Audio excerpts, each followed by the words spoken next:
श्री शिवाय नमस्तुभ्यम। हर हर महादेव। दोस्तों, आप सभी लोग जानते हैं 14 जुलाई को आषाढ़ अमावस्या पड़ रही है। आपको इस दिन चुपचाप इन 3 वृक्षों को छूकर आ जाना है। छप्पर फाड़कर होगी धन वर्षा, कंगाल भी बनेगा धनवान। इतनी धन दौलत आएगी कि संभाल नहीं पाओगे। जन्मों जन्मांतर की गरीबी तत्काल हो जाएगी दूर। अगर विश्वास नहीं तो 14 जुलाई 2026 आषाढ़ अमावस्या के दिन प्रैक्टिकल करके देख लेना। जी हाँ भक्तों, आज के इस वीडियो में हम जिन चमत्कारी देव वृक्षों के बारे में बात करने वाले हैं, उन देव वृक्षों में आषाढ़ अमावस्या के दिन स्वयं भगवान विष्णु और माता लक्ष्मी जी का वास होता है। और यह वृक्ष आपके घर के आसपास ही बड़ी आसानी से मिल जाएंगे।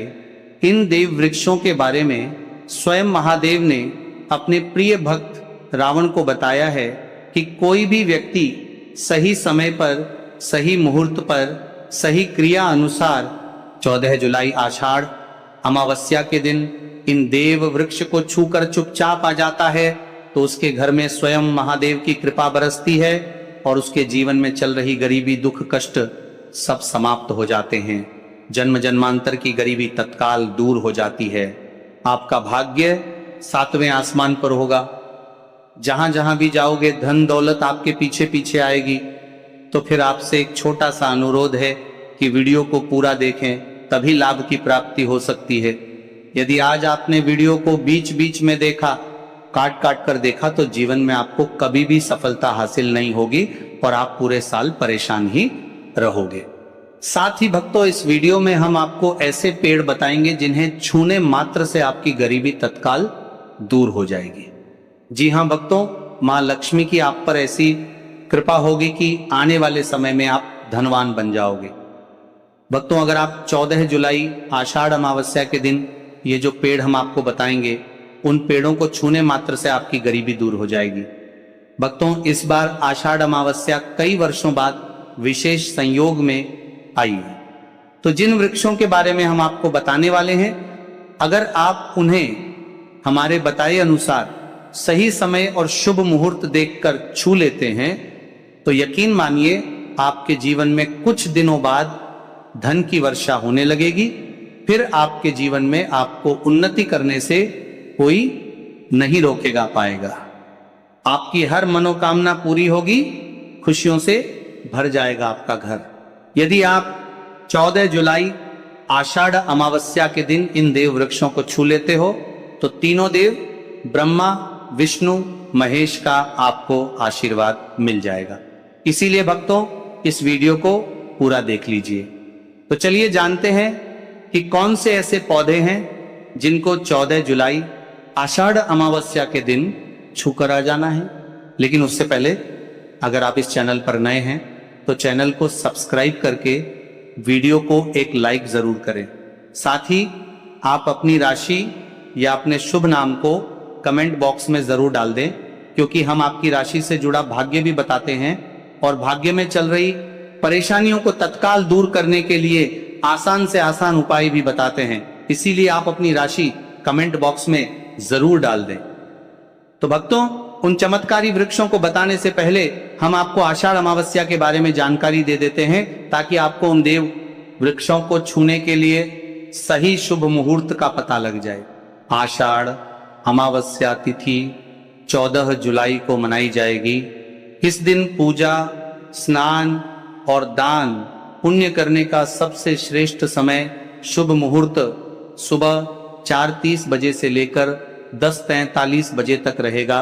इसके अलावा पितरों की पूजा और श्राद्ध तर्पण के लिए अभिजीत मुहूर्त दोपहर 6 बजे से 12:59 बजे तक है।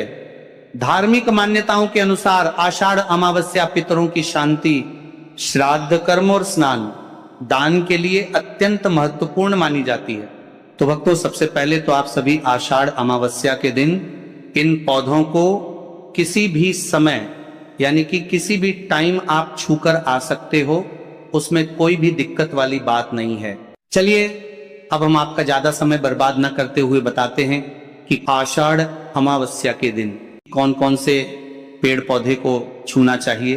भक्तों, हमारे हिंदू धर्म में देवी माता रानी के अनेक स्वरूप कहे गए हैं, जिसमें वृक्षों को भीमा देवी के स्वरूप कहा जाता है। तो आज हम आप लोगों को ऐसे वृक्ष के बारे में बताएंगे जिनको छूना बेहद शुभकारी बताया गया है।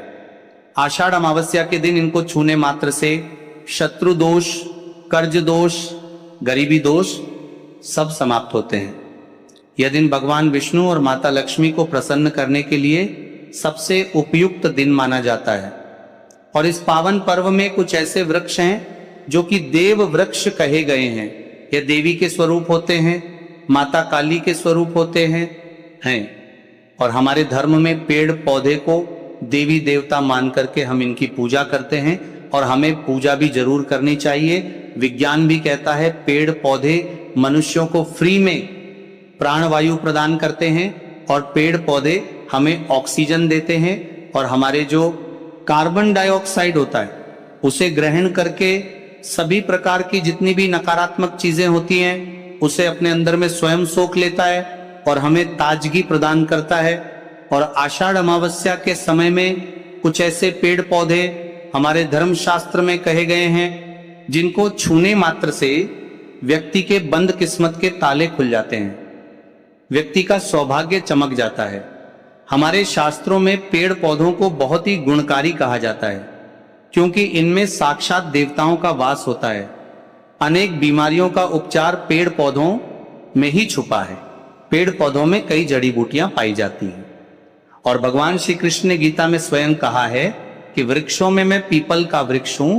पीपल के वृक्ष को वृक्षों का राजा कहा जाता है क्योंकि पीपल वृक्ष की जो आयु होती है सबसे ज्यादा होती है, सबसे अत्यधिक होती है। पीपल वृक्ष सर्वशक्तिमान होता है, पूजा पाठ में अत्यधिक इसका महत्व होता है। तो चलिए आज हम आप लोगों को छुए जाने वाले वृक्ष के बारे में बताएंगे। तो कमेंट में हर हर महादेव अवश्य लिख दीजिए क्योंकि जब भगवान भोलेनाथ का नाम लिखा या बोला जाता है तो भगवान भोलेनाथ उस व्यक्ति से बहुत ही जल्दी प्रसन्न हो जाते हैं। भक्तों, हमारे धर्म शास्त्र में अनेक ऐसे वृक्ष हैं जिन्हें कल्याणकारी और मंगलकारी माना गया है। यह वृक्ष केवल पर्यावरण के लिए नहीं बल्कि हमारे जीवन के लिए भी बेहद महत्वपूर्ण होते हैं। खासकर अगर आप इन वृक्षों को छूते हैं तो आपकी सारी परेशानियां, कष्ट, दुख और तकलीफें खत्म हो जाती हैं।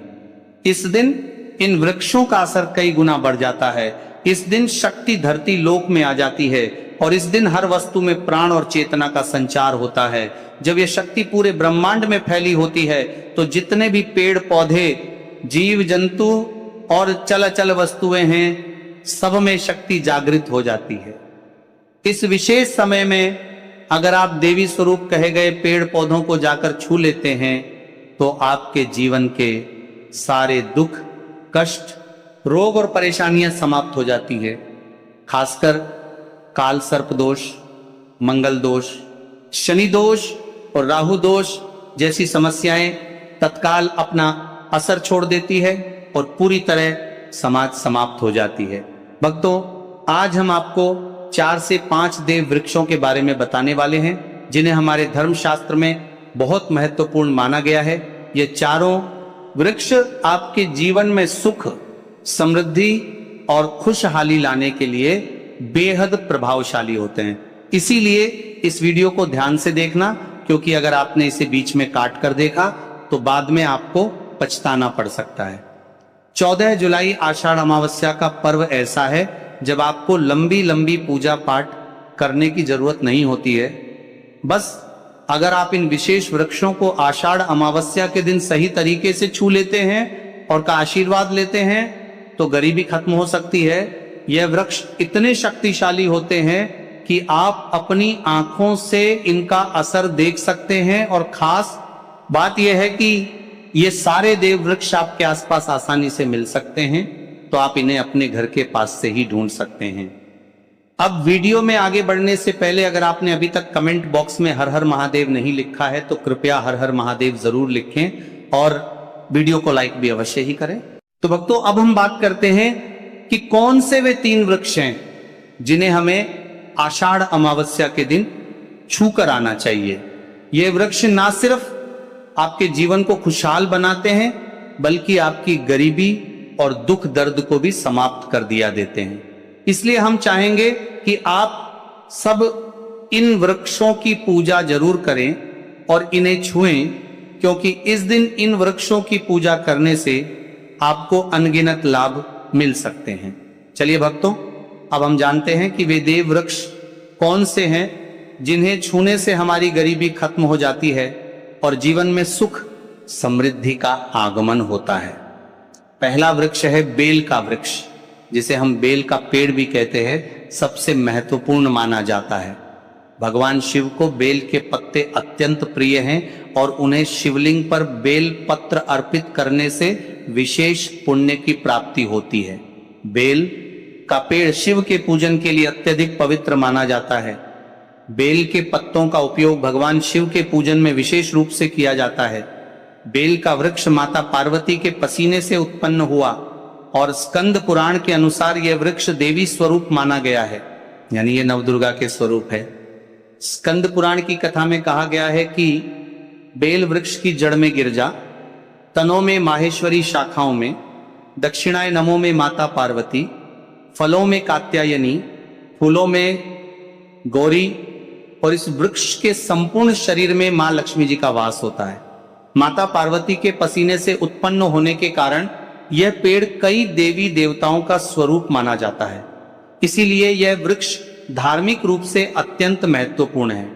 अगर आप संध्या काल में शिव मंदिर या नवदुर्ग मंदिर के पास बेल के वृक्ष के नीचे घी का दीपक जलाते हैं तो व्यक्ति धनवान, गुणवान और पराक्रमी बनता है।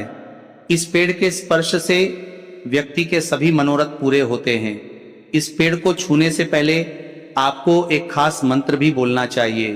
वह मंत्र है दर्शन बिल्व वृक्षस स्पर्शम पापनाश अघोर पाप संहार। एक विलंब शिवार्पणम का अर्थ है कि यहाँ पर एक विलंब शिवपर्पणम का अर्थ है बेल वृक्ष का दर्शन और स्पर्श करने मात्र से सभी पाप समाप्त हो जाते हैं और शिव को चढ़ाया गया एक बेल पत्र पापों का नाश करता है।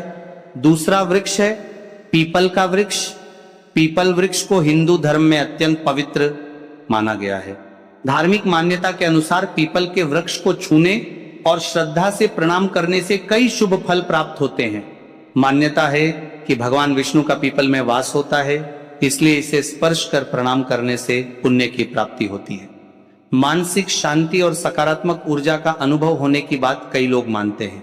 नियमित रूप से श्रद्धा पूर्वक पूजा और परिक्रमा करने से जीवन की बाधाएं कम होने और सुख समृद्धि आने की धार्मिक मान्यता है। शनिवार या अमावस्या के दिन पीपल के नीचे दीपक जलाकर पूजा करने की भी परंपरा है।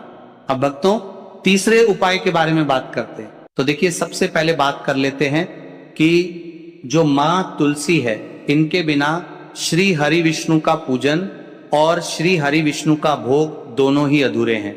जब भी हम श्री हरि विष्णु को भोग कराते हैं, उनको भोग लगाते हैं, उसमें हम तुलसी दल जरूर डालते हैं। एक पत्ता डालेंगे लेकिन तुलसी दल जरूर डालते हैं, क्योंकि बिना तुलसी दल के श्री हरि विष्णु भोग अस्वीकार नहीं करते और इस महीने में तुलसी का पूजन करने से व्यक्ति को सौभाग्य की प्राप्ति होती है। उसके घर में कभी निर्धनता नहीं आती। आप देखिए, सबसे पहले तो आपको इस महीने में एक हरा भरा तुलसी का पौधा अपने घर में जरूर लगाना चाहिए। अगर पहले से आपके घर में तुलसी का हरा भरा पौधा है तो बहुत उत्तम है। अगर नहीं है तो इसके महीने में तुलसी जी का पौधा जरूर लेकर आए, क्योंकि यह सबसे श्रेष्ठ महीना है तुलसी के पौधे को अपने घर लाकर लगाने के लिए। दूसरी चीज कि देखिए, इस महीने में या उससे पहले आपके घर में तुलसी जी का पौधा सूख गया है, और अगर तुलसी का पौधा आपके घर में सूखा हुआ है तो उससे कौन सा उपाय है जो आप करके रातों रात अपने भाग्य को चमका सकते हैं। तो देखिए, अगर आपके घर में अगर तुलसी जी का सूखा हुआ पौधा है, इसमें आपको हरे हरे भरे पौधे से उपाय नहीं करना। आपके घर में तुलसी जी का अगर सूखा हुआ पौधा है, उसी से आप उपाय करेंगे। इस चीज का ध्यान रखें। तो देखिए, अगर तुलसी जी का पौधा सूख गया है तो आपको क्या करना है, उसकी छोटी छोटी ठानियां लेनी है, गिन करके 7 ठानियां, ठीक है ना। कितनी ठानियां लेंगे? 7 ठानियां लेंगे। थोड़ा सा मोहल्ली धागा आपको लेना है और सातों तुलसी की सूखी लकड़ी को एक के अंदर एक यानी गट्ठा टाइप का बनाना है और उसको बांध देना है, ठीक है ना। सारी तुलसी की लकड़ियों आपको इकट्ठा करना है और मौली धागे से बांध देना है। बांध देंगे कलावा लपेटकर। अब आपको क्या करना है, रोली का तिलक इस तुलसी की सूखी लकड़ी पर आपको करना है। रोली का तिलक करेंगे। अगर चंदन है तो थोड़ा सा चंदन लगा दीजिए। अभी ये तुलसी की जो सूखी लकड़ी है ये आपको थोड़ी देर अपने घर के मंदिर में रखनी है, श्री हरि विष्णु के सामने। और एक देसी घी का दीपक आपको श्री हरि विष्णु के सामने लगाना है। दीपक गोल बाती का लगाएंगे और उसमें एक चुटकी पिसी हुई हल्दी डाल देंगे, ठीक है ना। श्री हरि विष्णु को हल्दी बहुत प्रिय है। दीपक लगा देंगे। थोड़ी देर बाद जो तुलसी की लकड़ियां हैं उनको ऐसे ही रखा रहने देंगे, तिलक कर देंगे। अब थोड़ी देर बाद आपको क्या करना है, तुलसी की वो जो सूखी लकड़ियां आपने बांधी थी कलावे से, मोली धागे से, अब आपको उन्हें उठाना है। एक छोटे से लाल कपड़े में आप इसको रख लीजिए, ठीक है ना। लाल कपड़े में रख लीजिए, पीला कपड़ा हो तो पीले कपड़े में रख लीजिए। रखने के बाद आपको क्या करना है, इसकी पोटली टाइप की बना देनी है। धागे से लपेटकर मौली धागे से ही पोटली बना लीजिए, आराम से बन जाती है। अब इस पोटली को आपको कहां रखना है, इसे आपको अपने घर के मुख्य द्वार पे टांगना है, ठीक है ना। अंदर की तरफ, बाहर की तरफ नहीं, अंदर की तरफ, मुख्य द्वार पर अंदर की तरफ टांग दीजिए। और मां लक्ष्मी का ध्यान करिए, श्री हरि विष्णु का ध्यान करिए, उनसे प्रार्थना करिए कि हे धन की देवी मां लक्ष्मी, आप मेरे घर में पधारिए और अपनी कृपा मुझ पर बरसाइए। इस तरह से आपको प्रार्थना करनी है और मंत्र बोलना है। ओम नमो भगवते वासुदेवाय नमः 11 बार यह मंत्र बोलना है। एक दीपक आपको जिस दिन भी उपाय कर रहे हैं अपने घर के मुख्य द्वार पर प्रज्वलित करना है। चौमुखी दीपक यानी 4 बाती का दीपक लगाएंगे और थोड़ी सी हल्दी उस दीपक में भी डाल देंगे। मुख्य द्वार पर दीपक बाहर की तरफ लगाना है, सीधे हाथ पर, ठीक है ना। ये उपाय आप करिए और देखिए कि कैसे आप महाकरोड़पति बनते हैं, कैसे आपके पास पैसा आता है और कैसे आपके पास पैसा रुकता है। तो ये वही उपाय है जो रातों रात आपके भाग्य को चमकाएगा और आपको महाधनी बनाएगा। छोटा सा उपाय आपको महाकरोड़पति बनाएगा अगर सच्ची श्रद्धा से आपने इस उपाय को कर लिया। साथ ही साथ इस महीने में अगर कोई जूते का दान कर देता है, जूते चप्पलों का कोई दान कर दे इस माह में, तो समझ लीजिए उसे हर वह वस्तु मिलती है जिसकी वह कल्पना करता है, जिसकी वह चाहता है। आपने अगर कुछ ऐसा सोचा है कि हाँ मुझे ये वस्तु या मुझे ये चीज मिल जाए, मेरी इच्छा पूरी हो जाए, आपकी कोई भी इच्छा अधूरी है, पूरी नहीं हो रही, तो इस माह में आप एक व्यक्ति को दान करें, जूते या चप्पल। फिर देखिए कि आपका भाग्य कैसे आपका साथ देता है और कैसे आप अपने जीवन में आगे बढ़ते चले जाते हैं। तो बहुत अच्छे से उपाय आपको बताया है। अब हम बात करते हैं दूसरे विशेष उपाय की, कि देखिए ये उपाय भी आपको तुलसी जी के पौधे के वहां पर करना है। आपके भाग्य का उदय करने के लिए आपके घर में धन संपत्ति परेशानियां हैं, कर्ज की समस्या अगर दिन पर दिन बढ़ती जा रही है, बहुत ज्यादा परेशानियां हैं, तो आपको ये उपाय करना चाहिए। देखो करना क्या है, बहुत ध्यान से समझना। आपको मात्र तांबे के पात्र के अंदर जल लेना है। उस जल के अंदर एक चुटकी आपको हल्दी मिला देनी है, ठीक है, और साथ में लेना कर लिया। साथ ही साथ इस महीने में अगर कोई जूते का दान कर देता है, जूते चप्पलों का कोई दान कर दे इस माह में, तो समझ लीजिए उसे हर वह वस्तु मिलती है जिसकी वह कल्पना करता है, जिसकी वह चाहता है।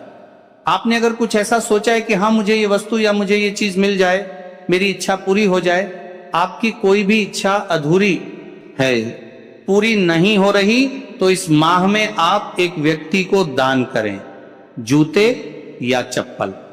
फिर देखिए कि आपका भाग्य कैसे आपका साथ देता है और कैसे आप अपने जीवन में आगे बढ़ते चले जाते हैं।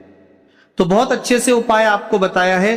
अब हम बात करते हैं दूसरे विशेष उपाय की, कि देखिए ये उपाय भी आपको तुलसी जी के पौधे के वहां पर करना है। आपके भाग्य का उदय करने के लिए आपके घर में धन संपत्ति परेशानियां हैं, कर्ज की समस्या अगर दिन पर दिन बढ़ती जा रही है, बहुत ज्यादा परेशानियां हैं, तो आपको ये उपाय करना चाहिए। देखो करना क्या है, बहुत ध्यान से समझना। आपको मात्र तांबे के पात्र के अंदर जल लेना है, उस जल के अंदर 1 चुटकी आपको हल्दी मिला देनी है, ठीक है, और साथ में लेना